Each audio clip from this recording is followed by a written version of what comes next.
What's going on, everybody? Welcome to Double Coverage, the premier NFL podcast of the Gin Sports Network. I'm your host, John J. II, alongside our NFL expert, Robert Rocco. Robert, how you doing, buddy?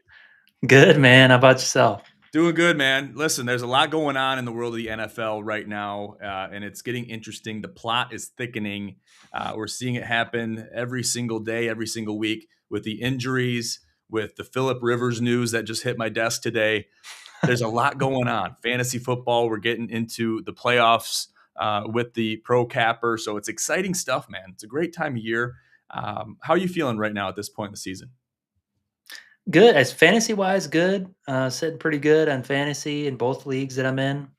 The teams are kind of like wavering though. Like I got some injuries coming in late and some players that just, are kind of falling off. Like, I got Jalen Hurts who threw 4 picks and fumbled the ball and then threw a pick or whatever, vice versa.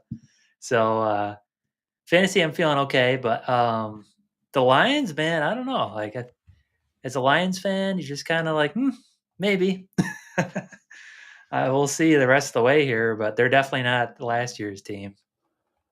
Yeah, you bring up a good point with the Detroit Lions, and we'll start off with them actually because I think it's a very pertinent talking point to bring up because at this point in the season, at least looking back into the recent past, you don't really want to be here. This is almost the Lions of old to be having to win out, and then you're waiting on certain teams to either win or lose to kind of decide your fate. How does it feel as a Lions fan to kind of live in that world of uncertainty? And in a real way, it's almost win or go home, or win or don't see the postseason, rather. How do you think that Dan Campbell's handling things in the locker room? How are you dealing with things as a Lions fan? Tell me about it. Yeah, is in the facility, I feel like they know the stakes, right? I mean, they've been here before where, a couple of years into their regime where they were starting to kind of turn the corner where they really needed to win, but they also needed teams to lose. So they've been there before. Obviously, it's better to be in a position where you're controlling your own fate, but they still have a chance, right? I mean, they can still, if they win out, really, they do control their own destiny from that sense. Like if they were to win out, uh, I mean, you'd basically be looking at Seahawks, Niners, and then you'd have the tiebreaker over the Bears. Um, so that's kind of it, really. I mean, you would have potential flip flop between Packers and Bears of who if the Bears win the division, that's where it can get a little dicey now because then like okay, if we have the same record or close to the same record as the Packers, well, they have 2-game tiebreaker on us because they beat us both games. So you kind of want the Packers to win the division and then the Lions to take care of business against the Bears, and I feel like they could win or make it into the playoffs that way without winning out necessarily. So that's kind of the goal for the Lions' path. Obviously, is to win out, but if you can't, at least beat the Bears at the end of the year and win a couple of the other games. Go 3-1. Is kind of what you need at this point. When you got sitting there with 8 wins, I don't see you getting in with 10. So you need to win at least 3 of those games and hope that the Seahawks and Niners kind of fall off a little bit and that the Bears kind of stick in that second spot in the NFC North. Gotcha. I guess if you had to put a percentage to it for them to make the playoffs, what would it be right now? I think it'd be right around where the analysts are putting them, which is around that 40 to 50% range. Um, they have a tough schedule. It's not like the toughest in the league. I think the Colts have the toughest like remaining schedule in the league, but the Lions is up there. I mean, what do they play? The Steelers. They play the Rams next, so that's no easy game. I mean, granted they lost to Carolina, but that's just you look at that as like one of those fluke games um, with the Rams, and then obviously they got to play the Bears again. So and that's no easy task. So I'm kind of right there with them. I'm kind of like 45, 50%. The team really hasn't given you enough confidence to give them more than that at this point. Right. I want to go into the projection for the Rams game, but first I want to talk about the injuries that have plagued the Lions, and they've really affected every team in one way or the other. You have Sam Laporta get injured, which really hurts the offense. And then on the defensive side of the ball, you got the Brian Branch injury. I was talking about it to a colleague of mine today at work, and Brian Branch was one of those guys. He was almost indestructible. You seen him go down. Maybe he was down for a couple plays, and he always bounced back up and came back to the game. So, how does this injury specifically affect the defense, but also affect the team entirely? Yeah, it's a huge impact on the defense. I mean, he's your Swiss Army knife. He can play in the box, he can play outside, he can play over the top. He's one of the best defensive backs in the league. He's actually kind of played up and down this year. You know, like I've seen him get burnt quite a few times this year. So where he just kind of look a little lost in coverage. So I don't really know where that's coming from. Maybe it's because Kirby Joseph's not also back there directing traffic. So when you didn't have the dynamic duo, he looked definitely a little bit lesser of a player, but obviously still playing really well. So it's tough, man. And Kirby Joseph's expected to come back, but I don't know if it's going to be this week or next week. It could be too late, honestly. And they're trying to get some guys off the street to replace Brian Branch because also Harper, his Kirby Joseph's replacement's been injured. So they're really thin at safety right now. And when you're looking at the remaining schedule and how banged up our defense is, Terrion Arnold out for the year. DJ Reed's been playing like pretty bad because he's just coming back from injury. So when you kind of combine all these things, it's just not looking good defensively, and you got to really lean on your offense. And when your offensive line is not the same as it has been, that's pretty hard. Like when you're just putting it all on the offense to put up 30 plus a game every week, it's just not going to happen. So that's kind of the synopsis of the Lions season: injuries, bad offensive line play. Um, you feel like as a Lions fan, you feel like they gave away a couple games, like especially the Minnesota one. That was a very winnable game. So, um, and now you're just looking back like, man, we had those games, we could have won them, but we didn't, and now we're in a really tough spot. And honestly, like even if they do make the playoffs, it just feels like it's not their year. Like that's just a kind of a gut check thing. Statistically, I don't know if you could put like numbers to that, but they're definitely not as elite as they were last year. Which, granted, that didn't mean anything. They got bounced the first round last year, but you thought they were going to build on that. And like, okay, now the guys have experience and they're coming back with the same team, kind of get a second crack at it. And here we are with the injury problem again, and you're just kind of looking down the schedule with like, man, how are we even going to get in? Yeah, I guess if they do manage to do it, I don't think it's out of the realm of possibility that they do. And I still firmly believe, and this is coming from a non-Lions fan, completely objectively looking at it. I think you put the Lions against any team in the NFL on any given night, and they can win. Mhm. And it just kind of depends on what version of the Lions you're going to have come out and see the Yeah, field. So, I mean, you watch that game against the Cowboys. That yeah, was that's Cowboys. ideal Lions football is what you want. You're banged up. You don't have all your guys. You're dealing with things, but Goff is getting back. He's dropping back. He's getting the ball out of his hands quickly. Guys are running tight routes. You're finding guys in space, and you're still getting some penetration on Dak Prescott too. So there's some good things that are going on, but it makes you ask some of the same questions that we've been asking for a long time: is why don't we see at least a percentage of this version of the Lions on every given night?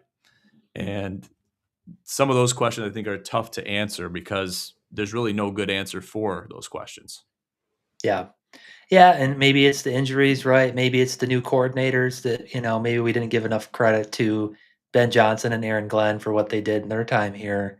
I feel like the new coordinators, obviously, the offensive coordinator basically got sidelined, and Campbell took over the play calling, which has improved. Like they've gotten JMO the ball, they've been putting up more points. I want to say on a consistent basis, but overall, and their defense has had some spark. The defense has really won them some games this year. They looked porous against Dallas, even though they won, gave up 30 points or whatnot. So it's just kind of one of those teams. They're just kind of meddling in the middle. They feel like the Steelers. How the Steelers are always just this, or even the Chargers. Chargers look dominant, this week, but historically, both those teams are just like mid, like fringe playoff. They might make it, they might not. And then when they do, they get bounced. That's kind of what the Lions feel like this year to me, personally. Yeah. So let's do a quick projection of this Lions Rams game. Obviously, it's a big game. Sean McVay has the Rams exactly where he needs them to be at this point in the season. You know, quite healthy. A couple guys came back from injury, Puka Nakua specifically, and he's back to firing on all cylinders, looks like. So, what do the Lions have to do to take the Rams down this week? Yeah, I mean, you go back and look at the games that they've, played and lost this year. So they play against obviously the Panthers being the most recent, but they lost a 28-31 game. So that's a pretty, offensive heavy game. Going back a little bit more in time here, they lost to the Niners in overtime, 26-23, and then they lost to the Eagles 33-26. So they've put up points in each of their losses, even to where they get a little bit better, defensive production. They win, but then you go to other games like when they opened up against the Texans, they held the Texans to 9 points. They held the Ravens to 3 points, Saints to 10. Even though the Saints suck, like they usually have a pretty good offense. Um, they held the Bucks to 7. So their defense is very hot and cold, it looks like, just from a points perspective. When you watch them, it looks great, but yeah, like, how many points they've given up each week is definitely up and down. So if you, like, just look at the Panthers game and you look at the stats and how they got a win, they picked off Stafford twice. Um, the Panthers didn't stop the run at all. So both the running backs had over 70 yards and a touchdown. Blake Corum had 11 and a half yards average per carry. So, but they did contain Puka Nakua, held him to 72 yards. They contained Devontae Adams to 58 yards, but they did give up 2 touchdowns against Devontae Adams. Um, but yeah, and then when you look at their offensive production, Bryce Young, he only threw for 200 yards, but he was efficient, 15 to 20, 3 touchdowns, no picks. The run game, efficient. They got Chuba Hubbard, 17 carries, 83 yards, 4.9 an average. Rico Dowdle got a little hindered, had 3.2 average, but he still got 60 yards on the ground. And they had some receivers make some big plays. They had Hubbard took one to the crib. He has 2 catches, 41 yards, and a touchdown. And McMillan, their young receiver, he had a 43-yard touchdown grab. So the key to winning for the Lions is you got to have some shot plays, right? We got to see JMO deep on 1 or 2 big plays, right? And you got to be able to turn the ball over against the Rams because they're going to put up points. It's only a matter of time. That's how their offense is built this year. And this is the most efficient Matthew Stafford has been in his career. You look at his stats. I mean, he's thrown 35 touchdowns to only 4 interceptions. That's like prime Aaron Rodgers stats. 3,300 yards, 67% completion. They're sitting at 10-3. So it pretty much all runs through Stafford. Can we get pressure on him? And we know when we watched him here, he turns the ball over. Like if you get some pressure on him, he still is that gunslinger. Well, he'll force it downfield and turn it over. But he can move in the pocket. That's the knock on Goff is that like he basically one hand on him, he's down. Stafford has a little bit more mobility in the pocket to be able to sidearm it, move around a little bit and make some plays. So you got to contain him, keep him in the pocket, get some pressure on him, and turn the ball over. Really, I think it's gonna come down to turnovers, and if they play clean, I think it might be a blowout. Wow. Yeah. I mean, really the numbers speak for themselves as far as the Matthew Stafford stats and the LA Rams record. It seems like their entire prowess this year has gone through Stafford, like you mentioned. And they've always tried to be a very well-oiled machine as far as an NFL team goes. And they've built upon that, and Sean McVay prides himself Yeah. on that. So it's cool to watch that, and see it take place. But in this situation, especially as a Lions fan, you want to see them penetrate those weaknesses a little bit more to be able to find an advantage, especially at this point in the season when it's a win now part of the Yeah. season. So Yeah, they're in a tough spot. This is a tough matchup. I felt like the Cowboys game would set the tone for the rest of the season for the Lions, and they came out and performed, right? I mean, that was a make or break game. If they lost against the Cowboys and then still had this same slate of games with only 7 wins, they're done. I mean, I don't care who you are. With these games remaining after losing to the Cowboys, I feel like there would be no chance. So now they've at least set themselves up to where they can control their own destiny to a degree. And if they win out, it's hard to see them missing the playoffs with 12 wins. So, but at 11, you start getting to 11, that's where it starts to get dicey because your competitors only need a couple wins out of the 4 games to match that. So that's like where you would look to hopefully Green Bay wins the division and then you have that tiebreaker over the Bears is really what you're hoping for as a Lions fan and as a player. Absolutely. There's some interesting stuff happening, divisionally speaking. Looking just specifically at the NFC South, the Bucks and the Panthers are both sitting 7-6, and that's always been somewhat of a pick 'em division.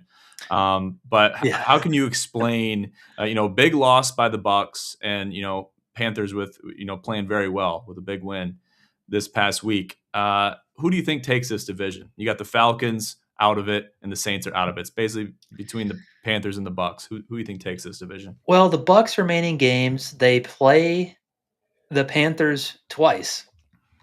So, Really, still? yeah, so they haven't Wow. played each other yet, which is wild. So they play they play the Falcons, so that's probably a dub, but then they got to play Panthers, Dolphins, Panthers to finish the year. So I don't know who the schedule makers are, but that's obviously intentional. Yeah, they botched And something or did on and purpose. yeah, and the Dolphins have like kind of come back a little bit. I mean, all of a sudden they're 6-7, so they have some offensive firepower with Achan and some of their guys. So that's not a gimme game. And then you go and look at the Panthers. Let's see what their remaining schedule is here.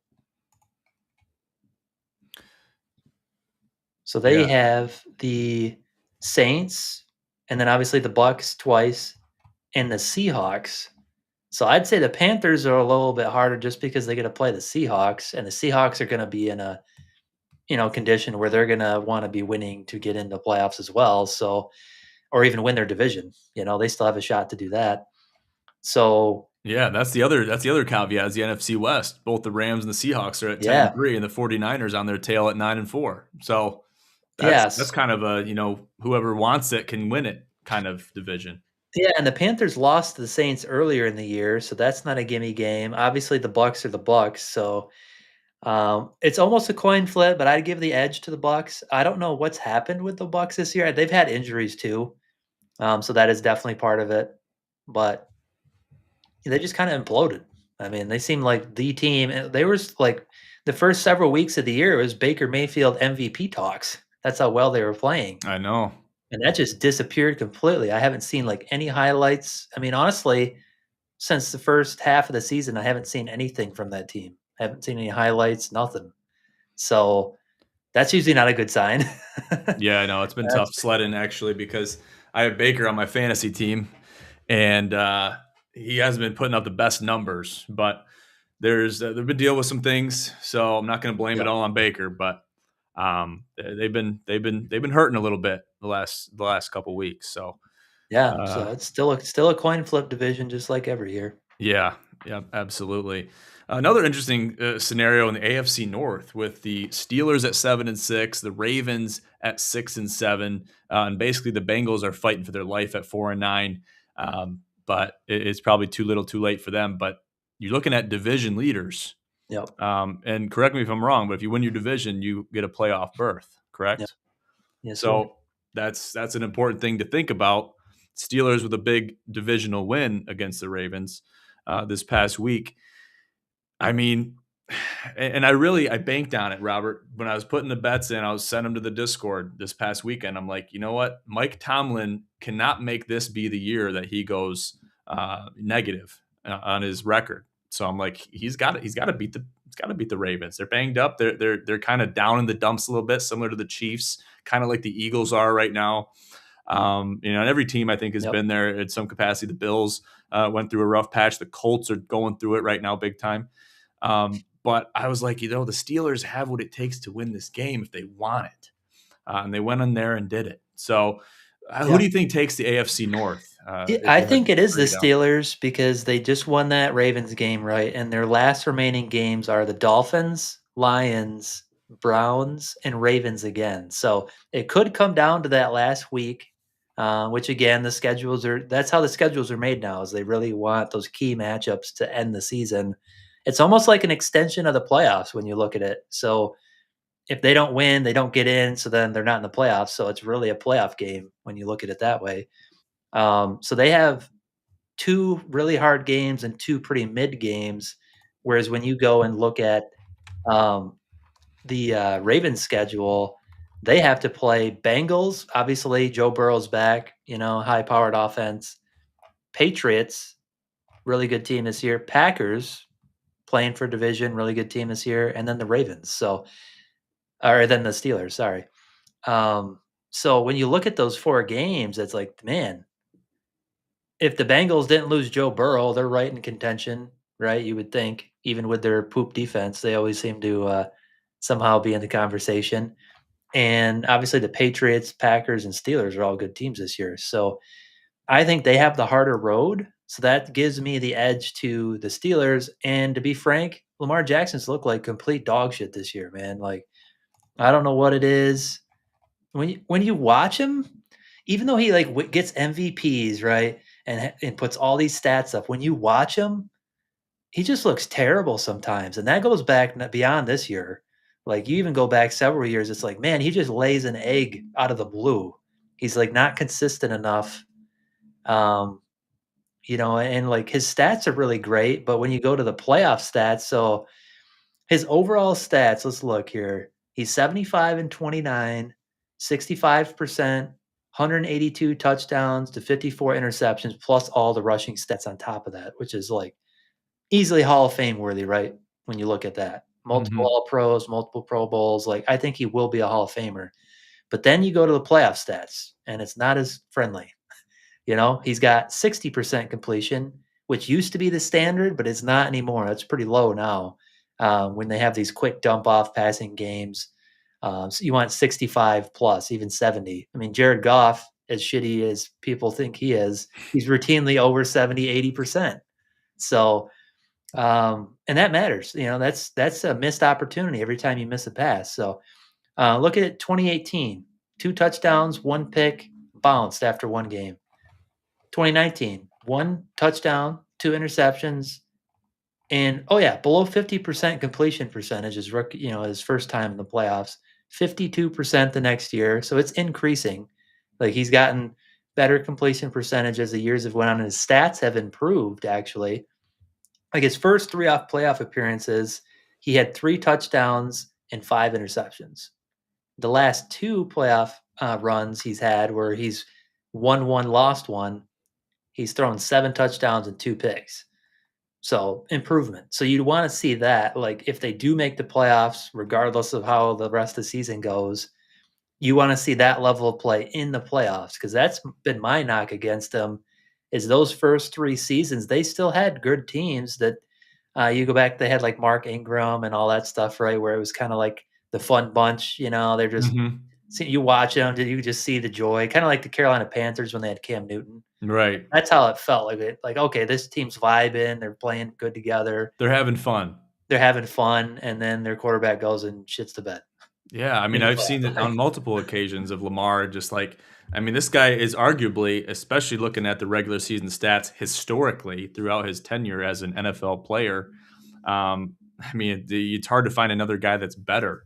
But then you see him, like you said, lay an egg, and it's like, who the hell is this Well, guy? yeah, How is he even in the NFL playing like yeah, this? and how he opened the season versus where he's played the last several weeks is night and day. So, open up, he goes plays against the Bills, 2 touchdowns, no picks, 144 rating. Mhm. Browns, 4 touchdowns, no picks, 128 rating. Lions, 3 touchdowns, no picks, 148 rating. And then the Chiefs, Chiefs are the Chiefs, 1 touchdown, 1 pick, 90 rating. Dolphins bounce back, 4 touchdowns, no picks, 140 rating. And then the cliff dive began. Vikings, Browns, Jets, Bengals, Steelers. he hasn't gotten a passer rating over 87. And that's shocking. I mean, you're talking about multiple MVPs, the guy that everyone is saying is like he's the best player in the league. And obviously, if you play against him, you have a different perspective because you got to try to tackle this guy and stop him, and he's throwing off balance throws and he's running the ball for 100 yards on you. So from that perspective, yeah, he's like elite level talent.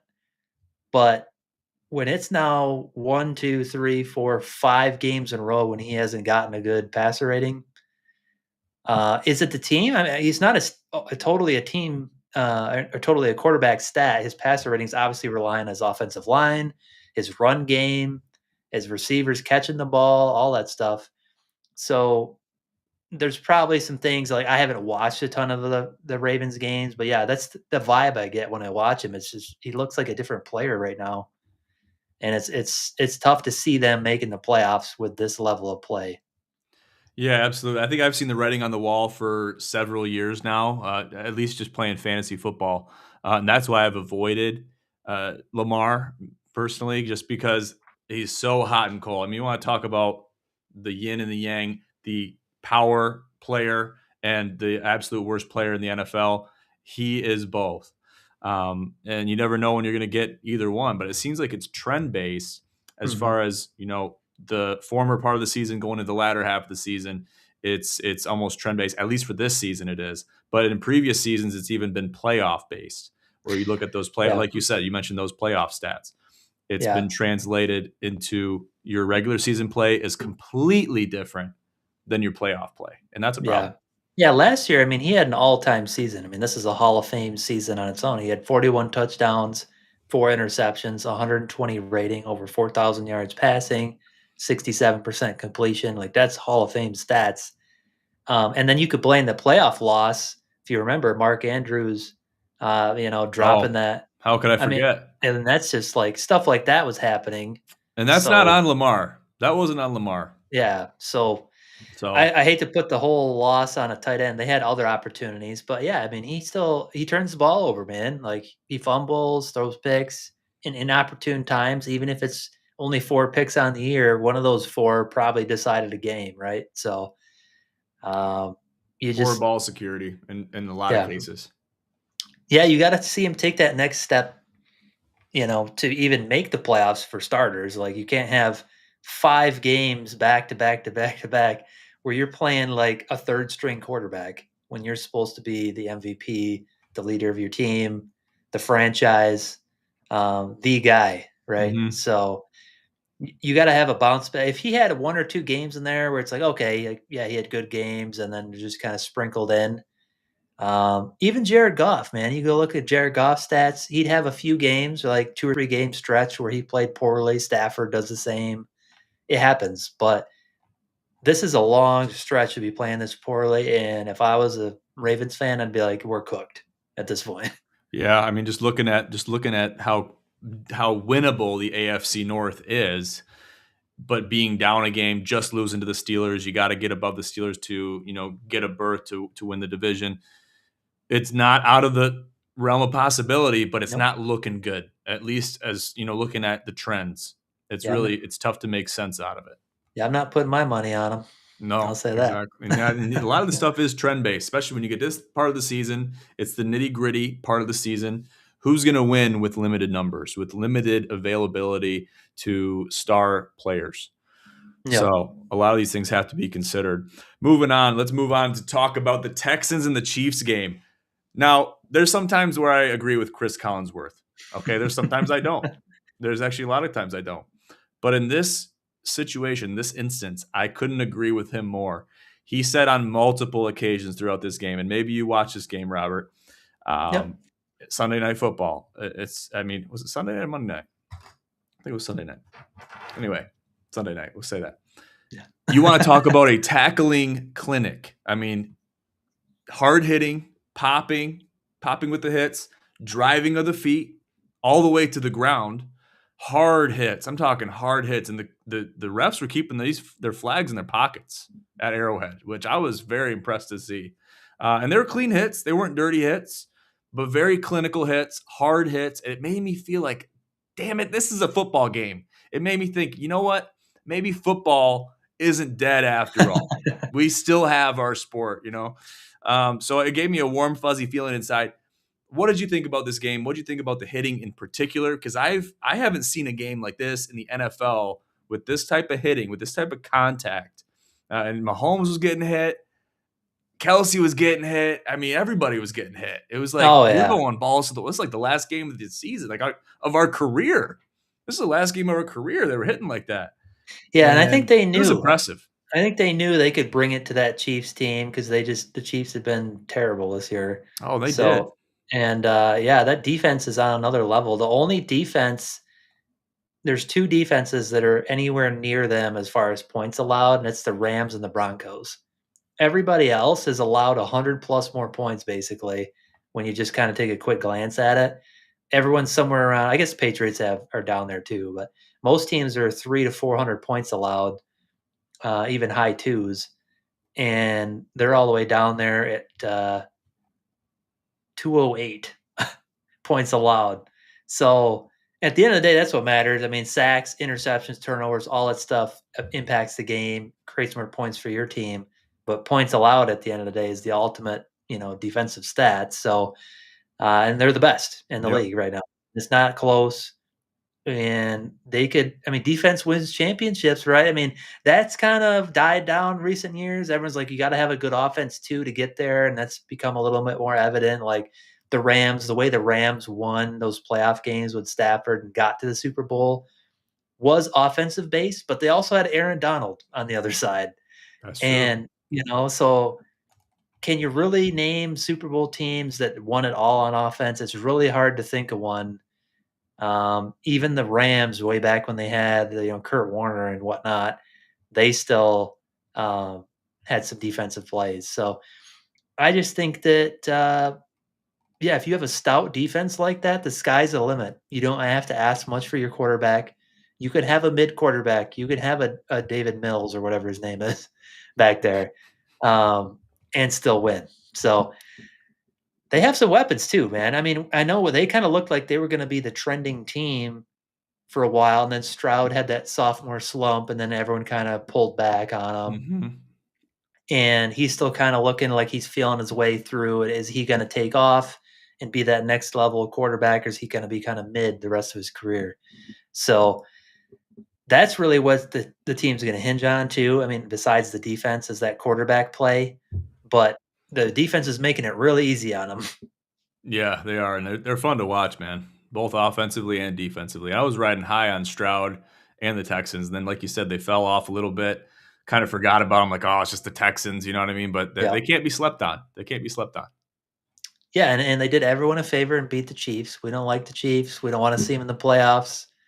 They're the new Patriots where they're just there every year. It's kind of like become this new norm to see them in the AFC Championship game. It's like I think it's contributed to the COVID brain where we've lost like 5 years of our lives of it's just all a blur. Mhm. I think the Chiefs are part to blame for that, just a little Yeah, just I'm there bit. with you. I'm there for it.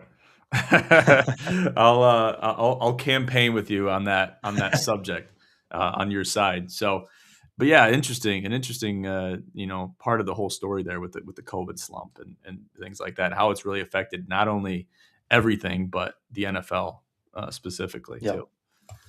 Got Travis Kagi in the chat. Good afternoon, gentlemen. Good afternoon. Right back to you, Travi. Thanks for hopping in to the DCP this evening. Glad to see you in here in the chat. Moving on, I want to talk about something that's very, this hit my desk. I prefaced it in the intro. I'm going to say Philip Rivers, 44 years old, joining the Colts practice squad. Is he the Colts' only hope with Danny Dimes Oh being my out? god, dude. What the hell, Robert? The amount of desperation to pick up the phone and call a 44-year-old quarterback that hasn't played in 5 years to be your savior. I mean, they've had a tough, stretch here, obviously, with Andrew Luck retiring prematurely because of injury, which you could say is self-inflicted. They didn't protect him. They didn't give him the same run game that they have today. That's why he had all those injuries and retired so early. So you could say it's self-inflicted. But then have Danny Dimes come in here and play the way he played. Like he's revitalizing his career. He's going to get a new contract, and then boom, done, out for the year, out of the blue. So playing with a broken leg, even, and then tears his ACL. I mean, what a warrior! First of all, to be in there on a broken leg. I mean, fractured, but still Yeah. uh, broken enough to where it could be life altering if he got hit again. And tears his ACL, which happens a lot, honestly. If you've paid attention to leg injuries, lower extremity, if you have one injury on the other leg and start favoring the other one, that's where those tendon injuries and ligament injuries start to happen. Even basketball players, you see it a lot where like, okay, he's got a hamstring on his left leg. Next thing you know, his right MCL's gone. So, like Yeah. I your noticed that. body's trying to compensate for the injury naturally, like subconsciously, you're doing it without whether you know it or not. And so you're putting more weight on the other leg. The way you shift on it is all different. So that's what happened, really, when you think about it. I don't know exactly what, the injury, if he got rolled up on or whatnot, but it could have just been circumstantial, right? But Mhm. that happens a lot to where you have one injury and then it snowballs and now you've got 12 injuries because your body's just too banged up to keep going. So, Yeah, it happens a lot actually, and you see it happen more than we'd like to see it in the world of sports. But unfortunately, it's a consequence of contact sports and even non-contact sports. Well, I call basketball a non-contact sport, but it's a contact sport in a lot of ways. Um, More contact sport in football, but you see it happen. You hate to see it happen, especially leg injuries. They're terrible, long yep. healing process. Yeah, if you have a leg that's banged up already, you still have to get the same job done. So Mhm. it's no mistake that the other leg, the healthy leg, is going to be pulling the weight Yeah. of that bum leg. And plus, then he's a tree stump, right? I mean, then he's just stuck there. I mean, you go back to Big Ben. He played with that boot on late in the year, even in the playoffs, I think it was, where he just had this big boot on his foot and he couldn't move at all. And normally he's like moving around, stiff arming, trucking a dude, and then throwing a bomb. Like that was the Big Ben way to play. And it just completely immobilized him to where he couldn't do anything. And he just got rocked every play. I forget what game it was. I could go back, but I mean, he got obliterated, man. And that's kind of what you were thinking. Jones, he's actually pretty mobile. Right? I mean, you think he's had some long runs, and he Hmm. really relies on that as part of his game.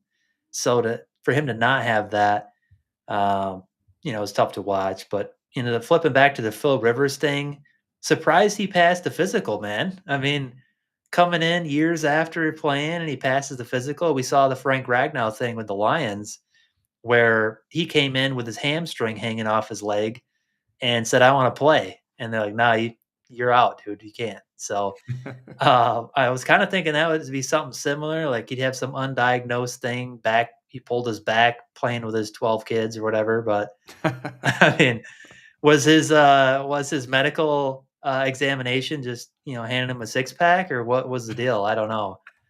Chug these. If you can't chug these, Phil, you can't start this week. Like Yeah, the Chug D's physical. They should have put Frank Ragnow on that. I heard he didn't pass because he ate too much food on Thanksgiving. That's a I big don't know. dude. He is a big dude, and he must have really not been well. And it seemed like his heart was in the right place. Talking about Frank now, Yeah, um, to want to come back, especially to help out that offensive line, which we've known yeah, has been banged up this year. And Goff needs every second of protection he can get. So we'll see yeah. what happens with the Philip Rivers situation. Do you think he plays this year? Oh, yeah, I think he definitely plays. If he's getting signed, like, he's not re-signing out of the retirement to not play, basically, is what I'm thinking. Like, I don't think he's coming in to be a mentor for was it Riley Leonard? Is that the backup that was in there? Hmm. Yeah, I don't think he's coming in to do maybe he's a backup for a week before he learns the offense, but he knows the offense mentally. It's just can he physically do it? Like, he's been in this offense before, so, um it's surprising as all hell. I mean, I'd have called Brady before I called him, but it is what it is. Yeah. We'll see what happens. I'm excited to see it, and I Yeah, wish them all the best. Hopefully, they can revive what a great season that they've already had. It seems like it's kind of getting away from them, slipping through their fingertips, yeah. but maybe they can grab a hold of it again. We'll see. Finally, let's talk about the Pro Capper Fantasy League. So we just reached our final week of regular season play. We're now in the playoffs. Robert, you want to give us a little bit of a preface of how the season has gone thus far and just what we're dealing with looking forward? Yes, sitting there at 12-2, it's definitely lucky. I had some good matchups, but points forced is up there. But the points allowed category, I'm definitely winning out from matchups on that. So if you look at that week, man, I mean, I had Hurts didn't do nothing. Robinson had a bad game. Egbuka had a bad game. So if that was the playoffs, I'm out. So that's the floor for my ceiling. I feel for my team. The floor for my team is about 100 points. So 100 points ain't going to win you a playoff game in fantasy, at least not for the most part. So Yeah, that was surprising to see you put up sub 100 numbers, even against Team 8. yeah, yeah, I almost got blanked by or bounced by the bot team. So that's not a good Yeah. look. Not a good look at all. Do we I want to talk about that here on the show or not? Yeah, I mean, Okay. we're a for fun fantasy league, and some people just take the shit way too seriously, and we're not about that. So, um, some trash talk's okay, but talking about people's family members and things like that, just not acceptable. And just constant complaints, right? I mean, we don't want people just nagging in there.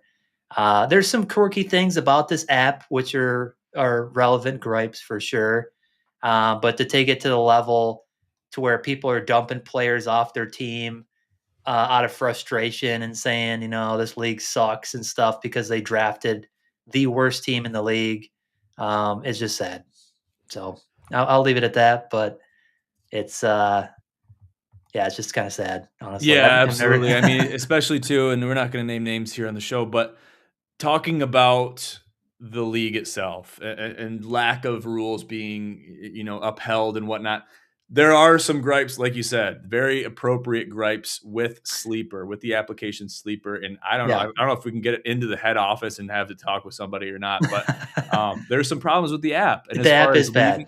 leaving players that are questionable on your IR if they have been in Yep. IR and have rejoined as a questionable player, or maybe they're healthy. Usually it goes from questionable back to healthy, but to see that happen, and then obviously they'd have to get, and this is why I think the mechanic is somewhat built into this entire thing, because you can't make a roster change until you take that player off your IR. That shouldn't Yeah. be. So it's kind of an interesting catch 22 situation of why the hell are they left on here? They should be prompted once they have exited IR status or out. They should be vacated from that IR spot. Period. Yeah. End of story. That should be that before you can do anything. I guess it's almost like a latent thing where it's like, okay, I'm expecting you to make some roster changes. And maybe even if you make a roster change, you should do it, but it should trigger it automatically. I'd like to see how other applications handle that type of scenario. I guess you've been in ESPN. How does the ESPN handle that? Well, we don't even use an IR in our ESPN league, so It's uh, probably smart. it's a little more cutthroat. It's a 12-man league, same size roster, same size bench, just no IR. So you have to make the decision. It's a little more strategic, I feel like. You got to make a decision. If a guy's going to come back at week 8 and it's week 2 and he's on the IR in other leagues, like, do you keep him on your actual roster in your bench spot? And there might be a really good bench pickup out there, waiver wire pickup, and you can't do it because you don't want to lose your current roster or the injured player that's going to come back and make an impact. So, I like that. I like that model. Get rid of the IR. You don't even need it. no, And do you have the same amount of bench spots, which I believe is 6 in our league? Do you keep it as 6 or do you make it 7? I think we got 6 in that league as well. But Okay, so then you got that extra. You have 5 guys on your bench. If you need that 6th spot as an IR spot, so be it. But yeah, that's on you if you want to have them hold up real estate in your bench to hopefully they come back in a few weeks or whatnot. Depending on their yeah, injuries. So that's yeah. an I like interesting that element. setup a little better. I do too. I think we should implement that going forward. And then it gets rid of all the quirks of the IR and should this guy be allowed or not. I think ESPN handles that all a little better. But even if it doesn't, then you don't got to worry about it at all. Um, but Right. yeah, I think it gives a little bit more analysis too in the players. I think the ESPN analysis is just a little bit better. I like the direction they give a little bit more than the sleeper app. But it's worked, right? I mean, the sleepers worked fine. It's a little bit more mobile friendly, I'll say, like when you hop on. But ESPN's upgraded their app over the years, so it's Mhm. not too bad now. Um, but yeah, I'm surprised we sitting where I'm sitting. Unfortunate, that we have to have kick one player out of the league, but it is what it is. So not gonna lose sleep on it, but it just sucks that everyone had to deal with what we dealt with in the league. It Like, shouldn't have to be dealt with there though, shouldn't be Robert. drama. There shouldn't. Yeah, We exactly. shouldn't have to deal with that. Me as a league owner, you as a Yeah, commissioner, we shouldn't have to deal with that. we're just And playing for fun. I mean, it I know money's involved, but it it's like, wasn't a one and done. It wasn't an yeah, isolated incident too, though. yeah, That's the other exactly. thing. Yeah, Um, repeat offender, right? So, yeah, so we'll leave it at that, but it's kinda like we do have rules in place. We do have a committee that we deal with things like that, and usually we don't wanna ever have to enact a committee or executive orders, I guess we'll call it, as the originators and controllers of the league. But when things have to be done, you have to bring the hammer down for the betterment of the league. Otherwise, it's a nuisance that shouldn't have to be dealt yeah, with. yeah, and then I got to spend a half hour of my evening like reloading a roster because somebody got mad and cut all their players and just kind of threw the league basically. So then I had to go use the commissioner tools, re-edit the roster, put everybody back. Um, Damn, I didn't even know that happened. yeah, I spent like at least half an hour trying to figure out how to get everybody back on the team Oh my god, because he what a cut like mess. 5 people and they were all decent players that could like hit or miss, and you don't want them just on the waiver wire for first dibs because somebody got pissed and cut them all. So I don't Well, if know. anything else, that was a bannable offense right there, Oh yeah, aside from everything yep, else. 100%. Wow. Okay. Well, So my eyes have been opened. And we'll use this as a learning experience moving forward yeah, with the Pro Capper. So, if nothing less, we all learned something. Good yep. deal. All right, Robert, let me know, what are your thoughts going into this coming week of NFL play for the rest of the season? What are your outlooks? Yeah, I think like we were talking about earlier, the schedulers have done a great job now of actually making these last few weeks important. Like you go back in time, like you could just kind of coast the last few weeks. It was more of like, all right, we might be playing the Browns this week or whatever. But no, you're playing divisional opponents. You're affecting who's getting in, if you're getting in or not. And even if you're not getting in, it's fun to be like, hey, we could sabotage their season right now if we go in and beat our divisional opponent and bounce them out the playoff. The Lions did that a couple years ago. Um, I think it was the Packers, if I'm not mistaken. Yeah, I think you're right. Um, and so it's just cool. Like, even if you're not gonna make it in as a fan, it gives you something else to be interested in. So that's what I'm looking at, and I'm looking at teams like the Colts, right? Yeah, how's old man Phil Rivers gonna be doing behind the center, right? And That's the right. Texans, can they ride that defense? Are the Broncos legit? I mean, they're sitting at 11-2. That's pretty legit for a record. It's hard to discredit 11 wins. Oh, yeah. The And Sean Payton effect. oh yeah, and their defense. They've had a good defense for seemingly ever now. So, and even the Patriots, 11-2, right? So, um, but yeah, those fringe teams. That's what I'm watching these last few weeks. Like, what are the Bills gonna do? What are the Ravens gonna do? What are the Texans and the Colts gonna do? Steelers, Chargers, yeah, Chargers. Steelers. There's a lot of teams that are in the mix. Yeah, exactly. So this is kind of a unique season where it's not like, all right, here's all the division leaders, here's all the wild cards, and then everyone else has no chance. It's like, okay, we're going in. Is it gonna be the Lions squeaking in, or is it gonna be the Niners or Seahawks or even the Panthers? Like if the Panthers win out or something, the Bucks win out, like there's a chance one of them even makes a wild card. So Mhm. It's almost anybody's Super well, I guess Bowl. they play each other, but still, Right. yeah, The but principle still, still stands. yeah. So, it would be cool to see the Lions squeak in and win another playoff game, right? And kinda get the taste out of their mouth from last year of getting bounced, at least get that playoff win, get a little bit momentum going in next year.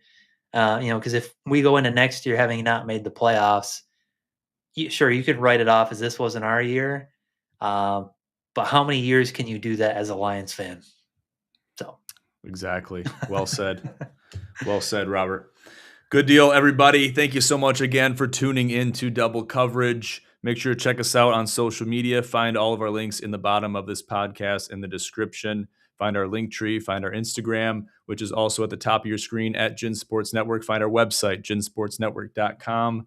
And we'll see you guys here next time on Double Coverage, the premier NFL podcast of the Gin Sports Network. For now, I'm John J. II alongside Robert Rocco. Have a great night.